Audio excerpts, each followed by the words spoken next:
흥국생명 차기 감독직 선임의 난항을 겪고 있습니다. 흥국생명은 팀을 2위로 올려놓으며 우승에 도전하던 권순찬 감독을 경질하며 다시 한번 배구계를 어지럽혔는데요.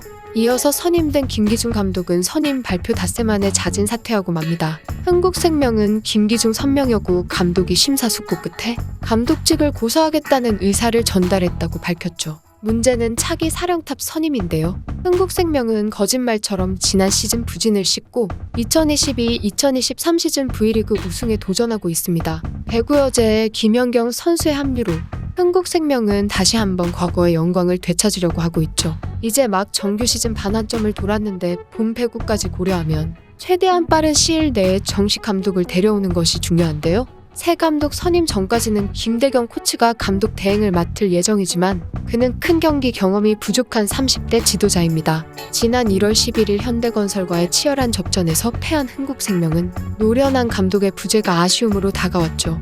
흥국생명이 지난 2일 권순찬 감독을 경질했을 땐 구단 플랜이 있었는데요. 흥국생명은 2018년부터 4년간 구단 수석 코치를 역임한 김기종 선명여고 감독에게 지휘봉을 맡겼는데요. 김기종 감독은 이영수 수석 코치가 감독 대행을 맡아 이끈 지난 1월 5일 인천 삼산월드체육관을 찾아 GS칼텍스전을 관전하기도 하였습니다. 다음 날 김기종 감독은 사령탑에 선임되자마자 흥국생명의 감독으로 돌아와 새로운 도전에 나서게 됐다며 선수들이 마음을 열어줬으면 좋겠다고 말했습니다. 하지만 선수단 내 반발 기류와 배구계에서 거센 만류가 이어졌고 결국 김기종 감독은 부담을 느껴 스스로 물러나게 됩니다. 이번 사태는 흥국생명 감독 선임의 난맥을 여실없이 보여주는데요. 새로 선임된 감독도 팀 훈련은커녕 선수단 상견례도 갖지 못하고 떠나버렸죠. 흔들리는 난파선에 새로운 선장으로 올라탈 사람은 많지 않아 보입니다. 이제 흥국생명 감독직은 모두가 기피하는 자리가 되었습니다. 우승을 노려볼 수 있는 구단의 감독직인데 그야말로 독이 든 성배와 같은 자리가 된 것이죠. 김기종 감독 선임 때와 달리 흥국생명에는 마땅한 대안이 없는 것이 사실인데요. 구단 관계자도 차기 사령탑은 신중하게 모셔야 한다. 백지 상태에서 다시 검토할 계획이라고 밝혔죠. 한동안 김대경 감독 대행 체제가 지속될 것으로 보입니다. 사실 흥국생명은 감독들의 무덤으로 통하는 곳입니다. 박미희 감독의 8시즌 장기 집권을 제외하면 나머지 감독의 재임 기간은 평균 1년 남짓에 불과한데요. 권순찬 감독도 부임 9개월 만에 경질되었습니다.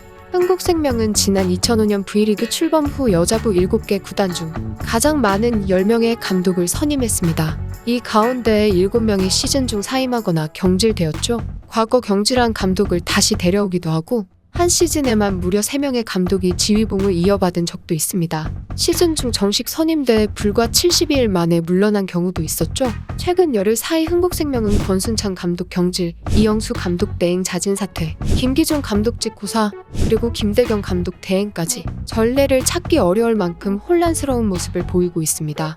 이번 사태를 계기로 흥국생명 감독직에 대한 부담은 더 커질 수밖에 없죠. 구단 내부에서도 새 감독을 데려오기 쉽지 않겠다라는 걱정이 새어나오고 있습니다. 가장 보수적인 구단 중 하나인 흥국생명에서 외국인 감독 선임 이야기가 나올 정도입니다. 우승을 바라보고 있는 김연경과 흥국생명 선수단을 이끌 새로운 감독이 과연 누가 될지 많은 사람들의 이목이 집중되고 있습니다.